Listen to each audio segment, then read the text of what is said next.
बहुजन हिताय बहुजन सुखाय का संदेश देने वाले तथागत गौतम बुद्ध, उन्हीं तथागत गौतम बुद्ध के दुख मुक्ति के सिद्धांत को लेकर इस देश के अंदर लोकतंत्र का बीजारोपण करने वाली हमारी महाराष्ट्र की माता, राजमाता, राष्ट्रमाता जिजाऊ माँ साहब, उन्होंने जो दो छत्रपति बनाए, दो छत्रपति इस देश को दिया, जिन्होंने इस देश के अंदर तथागत गौतम बुद्ध द्वारा दुख मुक्ति के सिद्धांत को लेकर पूरे राज्य को स्थापित किया। ऐसे छत्रपति शिवाजी, छत्रपति संभाजी महाराज, उन्हीं के आंदोलन को आगे बढ़ाते हुए इस देश के अंदर महिलाओं की गुलामी को लेकर, इस देश के SC ST OBC शूद्र अति शूद्रों की गुलामी को लेकर, इनकी गुलामी को मुक्त करने के लिए, इनकी गुलामी से इनको मुक्त करने के लिए, इनके दुख को दूर करने के लिए इस देश के अंदर सबसे बड़ा आंदोलन शुरू करने वाले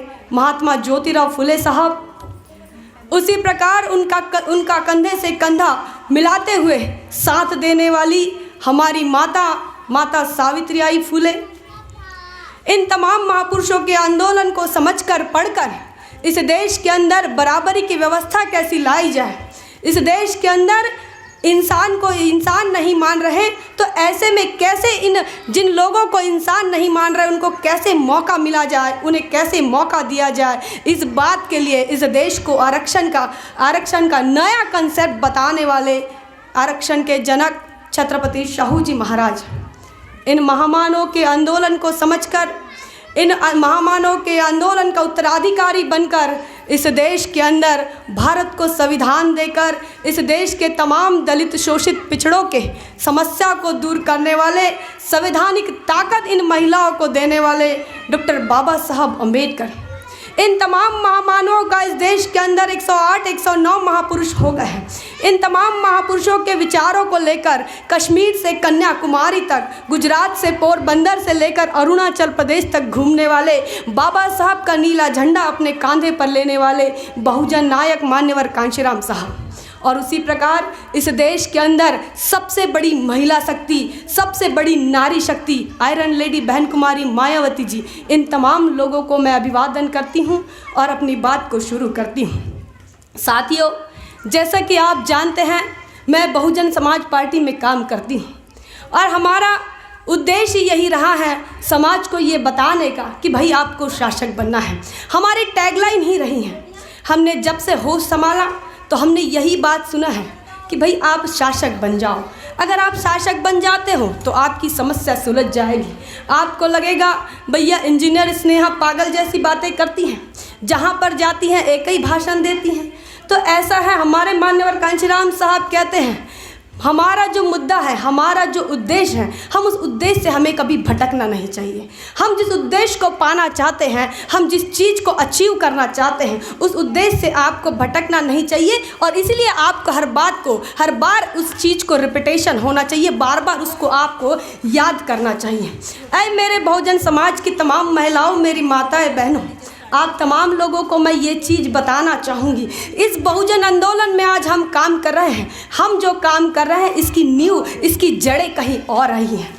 इसकी नींव और इसकी जड़ें कहीं और रही हैं। उन जड़ों पर आज हम चर्चा करेंगे, उन जड़ों पर हम बात करेंगे कि हमारी जड़ें कहाँ हैं, हम कहाँ से पैदा हुई, उन जड़ों को आज खोज कर निकालेंगे।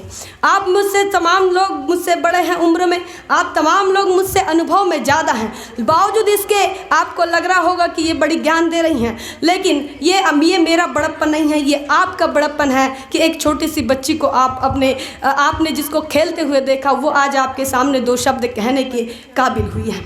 ऐ मेरे माताओं बहनों, आपको मैं ये बता रही थी कि भाई हमारी जड़ें कहाँ हैं, हम कहाँ से निर्माण हुई हैं, हम आज इस अवस्था में कैसे आई, हम जिस इवोल्यूशन को हम देख रहे हैं, जिस उत्क्रांति को, महिलाओं की जो उत्क्रांति हम देख रहे हैं, वो कहाँ से निर्माण हुई। साथियों, मैं आपको बता दूँ 5000 साल पूर्व की बात है। इस देश के अंदर मातृसत्ता रही, स्त्री के हाथों में ताकत रही, स्त्री यहाँ इस देश के अंदर कुटुंब प्रमुख रही, रानी रही हैं। लेकिन उस व्यवस्था को ख़त्म करने के लिए आर्य बाहर से आए, उन्होंने महिलाओं को गुलाम किया और महिला गुलाम होने के बाद धीरे धीरे उसका पतन होने लगा। और जब उसका पतन होने लगा तो फिर जो उस महिला को फिर से आगे उठाने के लिए सबसे पहले इस देश के अंदर अगर किसी ने काम किया वो तथागत गौतम बुद्ध ने काम किया। तथागत बुद्ध ने कैसे काम किया भाई? इस देश की व्यवस्था ने बताया, आर्य बाहर से आए 5000 साल पूर्व और उन्होंने इस देश की महिलाओं को जैसे गुलाम किया, उन्होंने व्यवस्था बनाई। व्यवस्था में लिखा भैया ब्राह्मण कहाँ से पैदा हुआ, बताया वैश्य कहाँ से पैदा हुआ, बताया क्षत्रिय कहाँ से पैदा हुआ, ये नहीं बताया महिला कहाँ से पैदा हुई। उन्होंने आपको माना ही नहीं कि आप इस व्यवस्था का हिस्सा हो, उन्होंने आपको माना ही नहीं कि आपकी भी कोई अस्तित्व है, आपका भी कोई मान सम्मान है, आप भी कहीं से उगम हुई हो, आप भी कहीं से शुरू हुई हो। इस देश की व्यवस्था ने, इस देश की ब्राह्मणी व्यवस्था ने, इस देश के आर्यों ने इस देश की महिलाओं को यह माना ही नहीं कि आप हो। और आज भी मैं बताना चाहूँगी, वर्तमान में हम जब कहीं पर सामाजिक कामों को लेकर जब हम किसी के घर में जाते हैं, बड़े बड़े ऑफिसरों के घर में जाते हैं, जब उनसे पूछते हैं घर पे कोई है क्या, वो कहती हैं नहीं शायद तो नहीं है।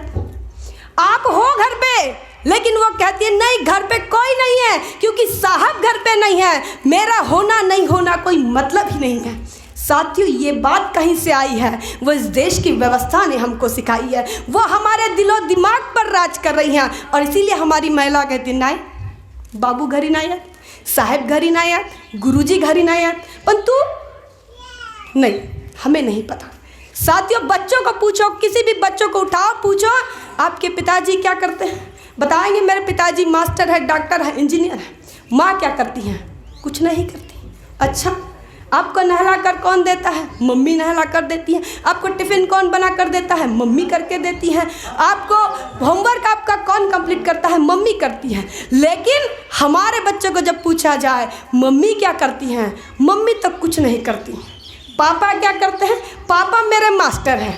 पापा क्या करते हैं? पापा मेरे इंजीनियर हैं। पापा क्या करते हैं? पापा मेरे डॉक्टर हैं। साथियों ये शुरुआत कहाँ से आई, ये विचार कहाँ से आया? ये विचार इस देश की व्यवस्था ने हमारे दिलो दिमाग पर बिठाया है। और इसीलिए आज भी इतने सालों के बाद भी हमारा दिल और दिमाग उसी व्यवस्था को फॉलो कर रहा है, उसी व्यवस्था के तरफ चलता हुआ नज़र आ रहा है। तो हम बात कर रहे थे इस देश के अंदर समता स्थापित करने वाले महापुरुषों की। इस देश की व्यवस्था ने जब बताया कि भाई आप कहाँ से पैदा हुई, हमें नहीं पता, बताया वेदों की व्यवस्था ने बताया, चार वर्णों की व्यवस्था ने बताया, ब्राह्मण क्षत्रिय वैश्य शूद्र कहाँ से पैदा हुए, आप कहाँ से पैदा हुए उन्हें पता नहीं। जब इस बात को लेकर और उन्होंने रचना की तो बताया आपको कोई हक अधिकार नहीं है, आप दान में जा सकती हो, यहाँ कन्यादान की जो प्रथा होती है आप दान दी जा सकती हो, आपकी कोई वैल्यू नहीं है। फिर बताया आपको पढ़ने लिखने का अधिकार नहीं है। फिर बताया आपको बीच में बोलने का अधिकार नहीं है। दो पुरुष बात कर रहे हैं, बीच में आप बोल नहीं सकती। आपका मत क्या है, आप क्या सोचती है, ये बात बताने का अधिकार नहीं। ये किसने बताया?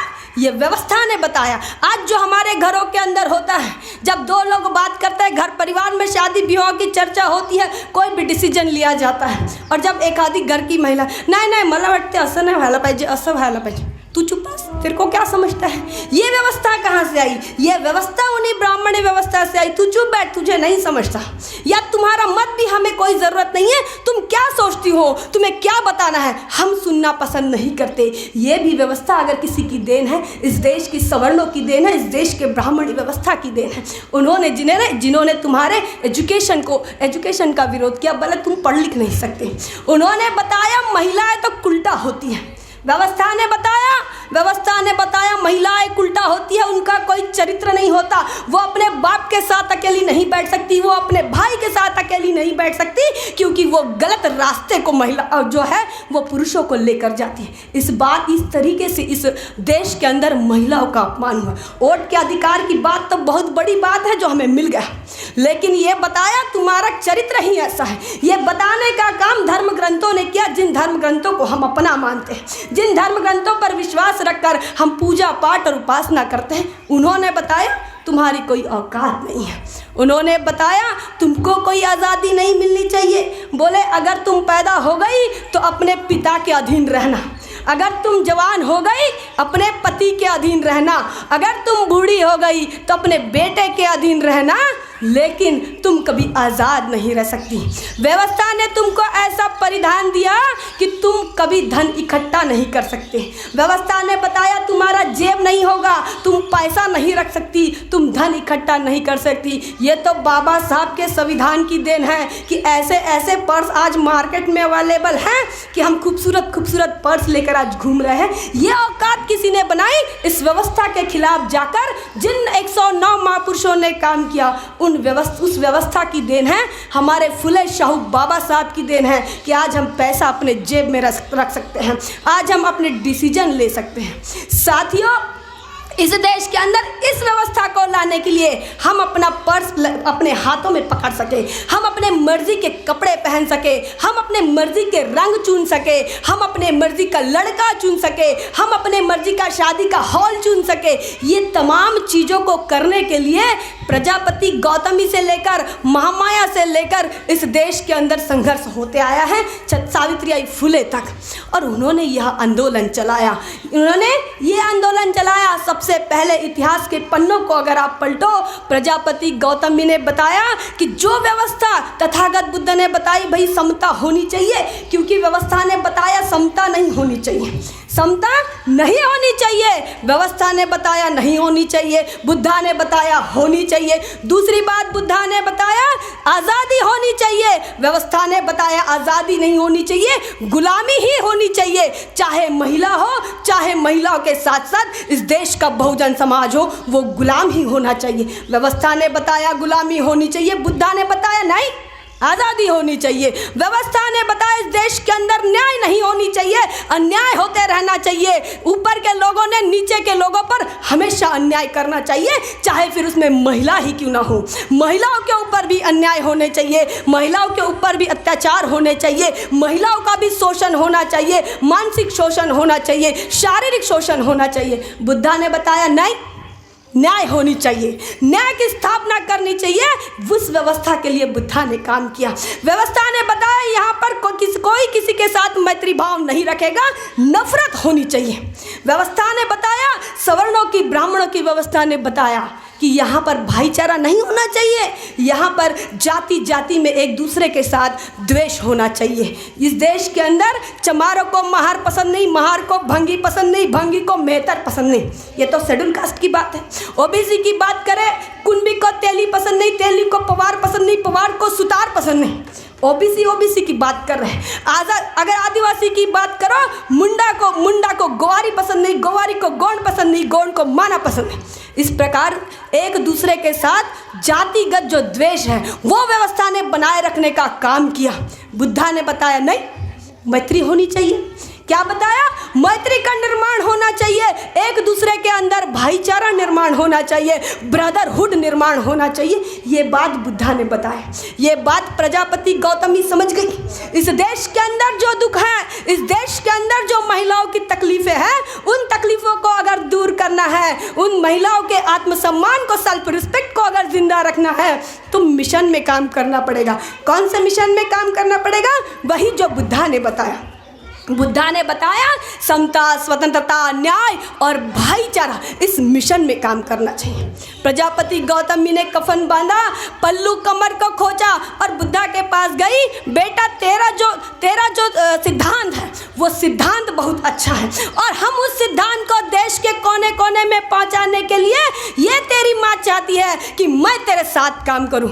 बुद्धा ने कहा माँ रहने दो, आप ना करो, मैं कर लूँगा, मेरे साथ भिक्षु संघ है। प्रजापति गौतमी बात नहीं मानी, उन्होंने फिर आई, एक बार रिक्वेस्ट किया, 2 बार रिक्वेस्ट किया, बुद्धा नहीं माने। प्रजापति गौतमी ने सर के बाल काट दिया, सारे बाल निकाल दिए और चीवर पहन लिया। कहा अब मैं पूरी तैयार हूँ, मैं चाहती हूँ तुम्हारे सिद्धांतों को लेकर इस देश के अंदर समता, स्वतंत्रता, न्याय और भाईचारा को स्थापित करने के लिए इस देश के बहुजन समाज को जो मानसिक और शारीरिक गुलामी है, इस गुलामी को ख़त्म करने के लिए मैं काम करना चाहती हूँ। साथियों, बुद्धा ने प्रजापति गौतमी को दीक्षा दी और प्रजापति गौतमी ने मिशन में काम करना चालू किया।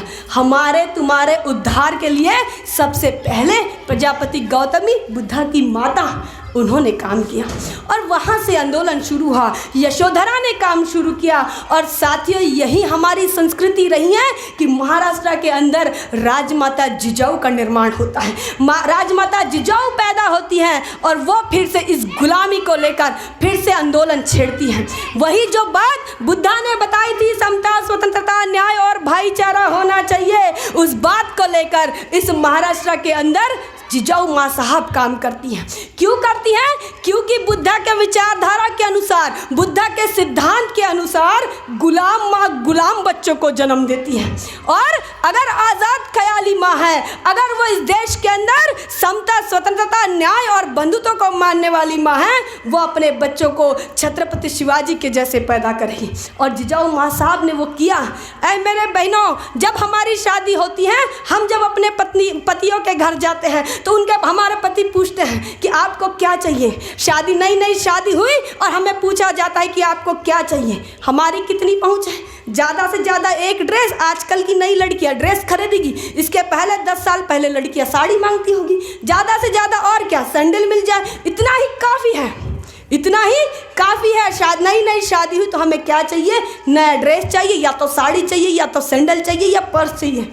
यही जिजाऊ माँ साहब, 19 साल की जिजाऊ माँ साहब की शादी होती है। शहाजी राजे पूछते हैं, जीजा तुम्हें क्या चाहिए, बताओ तुम्हें क्या चाहिए। जिजाऊ माँ साहब आज़ाद ख्याली, जिजाऊ माँ साहब समता को मानने वाली, जिजाऊ माँ साहब न्याय की स्थापना करने वाली, वो कहती है, राजे मला माझा स्वराज्य निर्माण करायचा है। क्या कहती हैं? मुझे राज निर्माण करना है, ऐसा राज जहाँ पर इक्वालिटी हो, ऐसा राज जहाँ पर न्याय की स्थापना हो सके, ऐसा राज जहाँ लोगों की सुनी जाए, ऐसा राज जहाँ पर लोगों का कल्याण हो। ये बात हमारी माताओं से हमको सीखनी है। ये हमारी जड़ें हैं। हमारी जड़ें ये है कि हमारी माताएं कहती है, हमारी आदि माताएं कहती है कि हमें ऐसा राज निर्माण करना है जहाँ पर लोगों के साथ मैत्री का निर्माण हो, जहाँ पर मैत्री भाव विकसित हो। साथियों, इसी आंदोलन को देखते हुए छत्रपति शिवाजी महाराज निर्माण होते हैं और इस माटी के अंदर महिलाओं के मान सम्मान के लिए काम करते हैं। छत्रपति शिवाजी महाराज के शासनकाल में कोई सती नहीं जाती। जो इस व्यवस्था ने बताया, पति मर गया तुमको मरना ही पड़ेगा। शिवाजी महाराज ने कहा, मेरी माँ अगर मर गई होती, मेरी माँ अगर सती चली गई होती तो मेरे जैसा छत्रपति इस देश को कभी नहीं मिलता, मेरे जैसा छत्रपति कभी इस देश को नहीं मिलता। और ऐ मेरी माताएं बहनों, तुम्हारे मान सम्मान के लिए कुंभी राजा छत्रपति शाहू महाराज ने काम किया। तुम्हारे मान सम्मान के लिए कुंभी महारानी राजमाता जिजाऊ माँ साहब ने काम किया।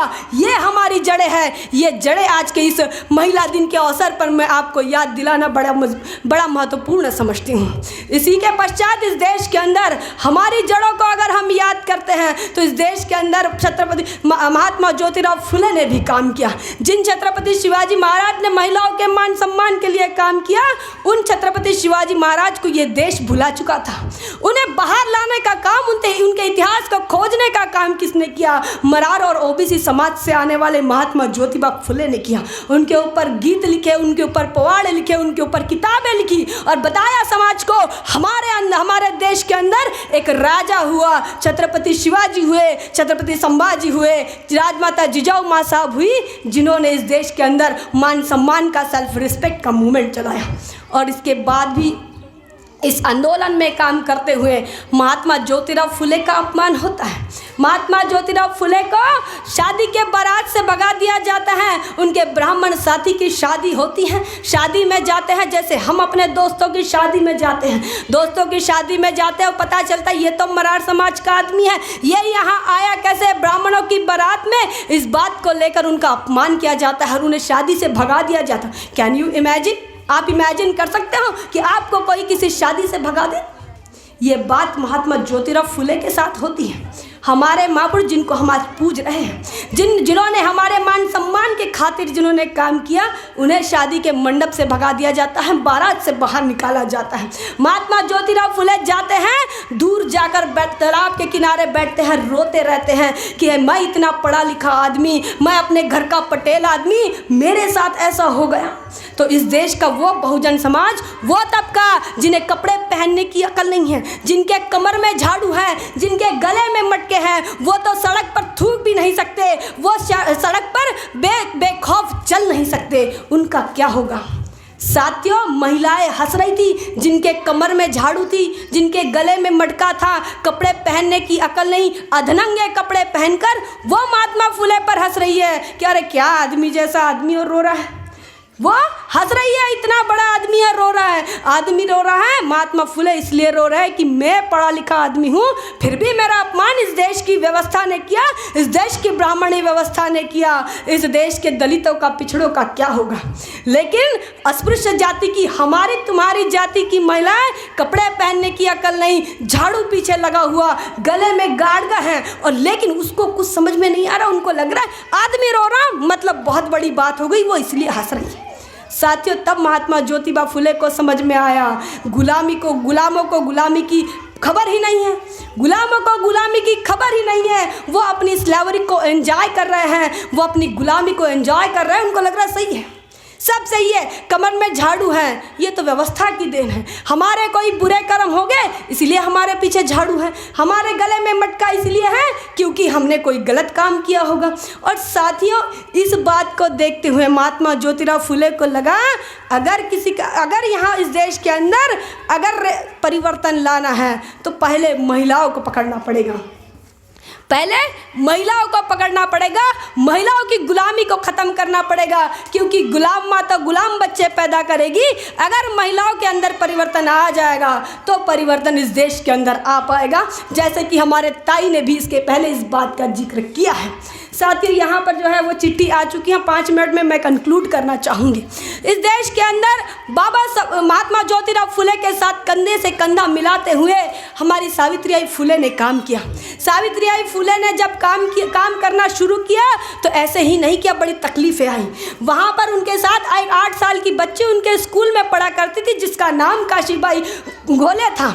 उसको अपने जान से हाथ धोना पड़ा, उनको अपने जान से हाथ धोना पड़ेगा क्योंकि स्कूल के अंदर सावित्रीबाई फुले पढ़ा रही थी, 8 साल की बच्ची पढ़ने जा रही थी, और लोगों को लगा महिला ने पढ़ना मतलब बहुत बड़ा पाप हो गया। लड्डू बनाया, लड्डू में कांच के टुकड़े डाले, बच्ची को खिलाया, बच्ची का देहांत हो गया। साथियों, आज पूना के अंदर उसके नाम से उनके पिताजी ने एक कुआं बनाया, वो कुआं आज भी वहाँ पर स्थापित है। साथियों, इस प्रकार हमारी जो जड़ें हैं ये 8 साल की काशीबाई में जड़ें हैं, हमारी जो जड़ें हैं वो जिजाऊ माँ साहब में हैं, हमारी जो जड़ें हैं वो प्रजापति गौतमी में है, हमारी जो जड़ें हैं वो यशोधरा में है, हमारी जो जड़ें हैं माता रमाई के त्यागों में है, माता रमाई के समर्पण में। और हमें इस जड़ों को हमको याद रखना होगा। इस देश के अंदर सामाजिक, आर्थिक और राजनीतिक परिवर्तन के लिए जब भी हम आप और इतिहास पढ़ोगे तो आपको यह समझ में आएगा, हमारे हर जर्रे जर्रे पर, हमारे शरीर के टुकड़े टुकड़े पर, एक एक खून के कतरे कतरे पर हमारे महापुरुषों का जो है वो त्याग, तपस्या, बलिदान छपा हुआ है। और अगर आप चाहते हो इस परिवर्तन के आंदोलन में आपको शामिल होना है, ऐ मेरे माता बहनों, अपने बच्चों को तैयार करो। आने वाला जो समय है ये बड़ा खतरनाक समय है, आने वाला जो समय है ये बहुत ही खतरनाक समय है आपके बच्चों के लिए और आपके बच्चों के भविष्य के लिए। इस देश के अंदर प्राइवेटाइजेशन आ चुका है, इस देश के अंदर प्राइवेटाइजेशन आ चुका है, नौकरियां खत्म हो चुकी है, एजुकेशन सिस्टम को कोलैप्स किया गया है, बैंकों का निजीकरण हो चुका है, LIC, GIC तमाम चीज़ों को बेचा गया है। इस देश के अंदर जंगलें बेचे गए, इस देश के अंदर झाड़ों को बेचा गया, इस देश के अंदर नदियों को बेचा गया, इस देश के अंदर इंडस्ट्रियलाइजेशन हो रहा है, कैपिटलिज्म हो रहा है। और इन सारी चीज़ों में बाबा साहब का जो संविधान है जिसे हम बड़े ताकतवर मानते हैं, अब वो उस ताकतवर संविधान को वो फेल करने के लिए लगे हुए हैं। ऐ मेरे बहुजन समाज की महिलाओं, आप तमाम लोगों को मैं यही बताना चाहूँगी, चलते चलते अगर आपको लगता है आने वाले समय में परिवर्तन होना चाहिए तो आपको भी अपनी कमर कसनी होगी, आपको भी सड़कों पर आना होगा, आपको भी विचारों का आदान प्रदान करना होगा। ये महिला मेड़ावे ये साल में एक बार नहीं, आपको इस प्रकार की संगोष्ठी बार बार लगानी होगी, आपको अपनी समस्याओं पर बार बार चर्चा करनी होगी, आपको आपके मान सम्मान पर बार बार चर्चा करनी होगी। ऐसा आप करोगे, यही आशा उम्मीद करती हूँ और यही रुकती हूँ। इस देश के अंदर सामाजिक, आर्थिक और राजनीतिक ताकतों को मजबूत करने के लिए आप काम करोगे, यही बात करती हूँ। जय भीम, जय भारत।